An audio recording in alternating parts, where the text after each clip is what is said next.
3. I hope you're doing well and keeping safe.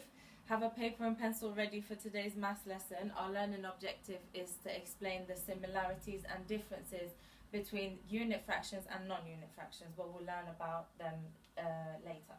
So I want you to start with having a look at this image and see whether you can spot which one is different. Pause the video, have a think, and then we'll talk about it together. Okay, so there are some similarities that you may have spotted. All the images are split into 3 parts, and only one part of each image is shaded. But there's one image that's not divided into 3 equal parts. Can you spot which one it is?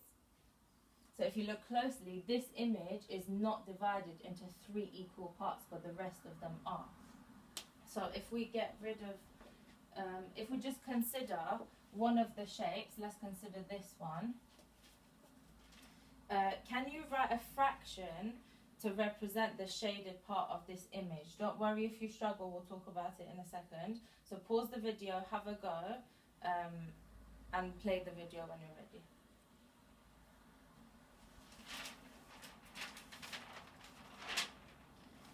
Okay, so in a fraction, there are 2 numbers. There's a top number and a bottom number. The top number is called the numerator. The bottom number is called the denominator. The numerator represents the number of parts being considered. In this image, how many parts are being considered? Only one part is shaded, so the numerator is 1. The denominator represents the number of parts that make the whole image. How many parts make up the whole circle? 1, 2, 3. So our denominator is 3. Can you have a go at writing a fraction? I'll leave this up to help you. Write a fraction to represent the number of parts that are shaded, the shaded parts of these 2 images, and then complete this sentence by saying it out loud. So how many out of how many equal parts is shaded? And play the video when you're ready.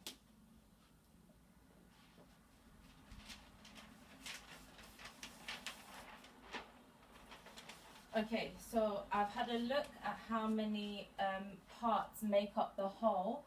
1, 2, 3, 4 parts make up the whole, so the denominator is 4, and only one part is being considered, so the numerator is 1. The fraction that represents the shaded part of this image is 1/4.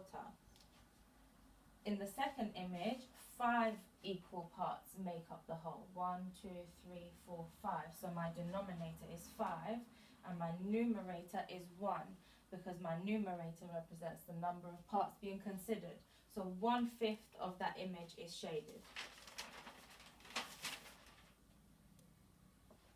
Okay, so your activity on your paper, can you write down a fraction to represent each of these images shown in the first row, and then do the same for the second row?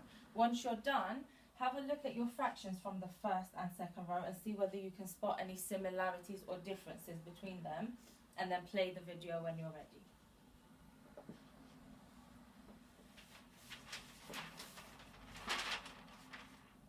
So now that you've had a go, I've also written fractions to represent the images shown.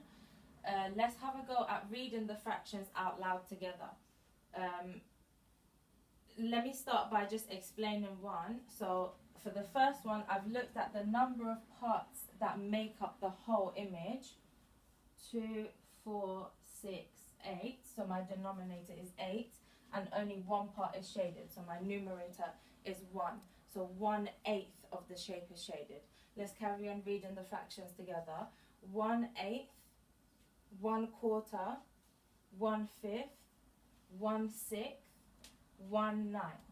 And then let's have a go at reading these together. 5/6, 2/5, 2/4, 5/8. So if you notice, think about the similarities and differences that you can see between the top and bottom row. In the top row, the numerator of all the fractions are equal to 1.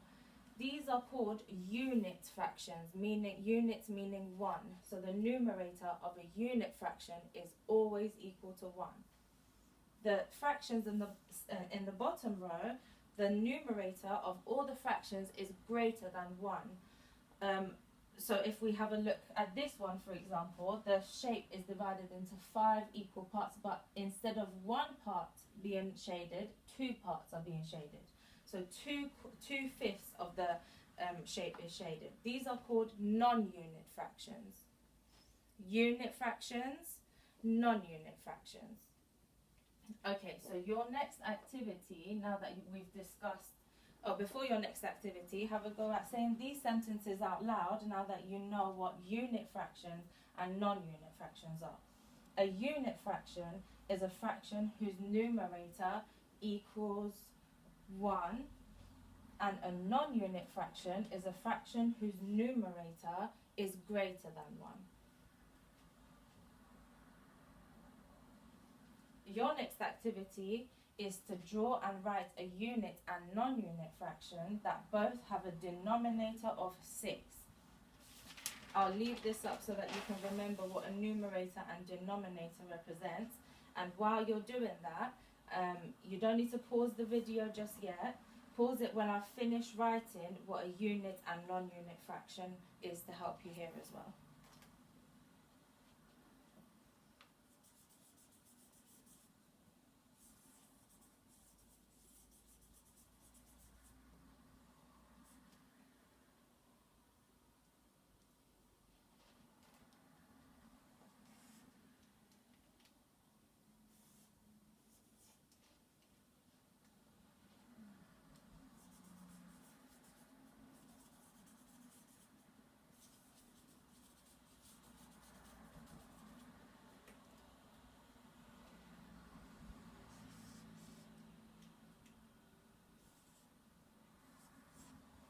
Pause the video if you need more time to complete this activity, and then play it when you're ready.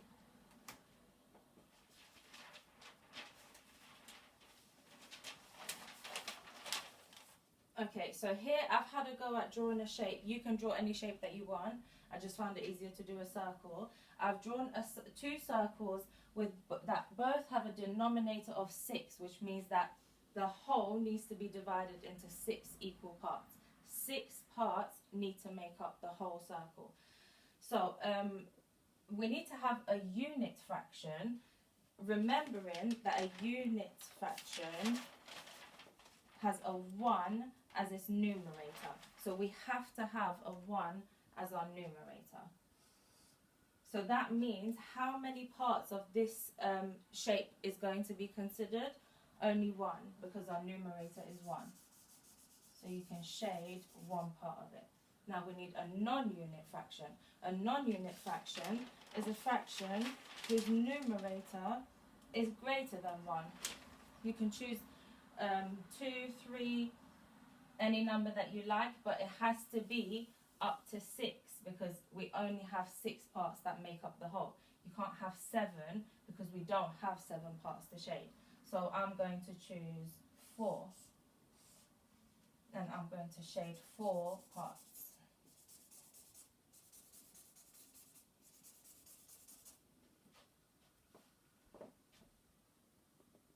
Okay, so your last activity, now that you know what a unit fraction and a non-unit fraction is to put these fractions into the correct row. So one row is for unit fractions and another row is for non-unit fractions.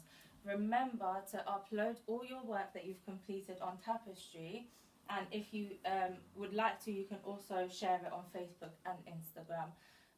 Well done, Year 3. Keep learning at home and make sure you have lots of fun.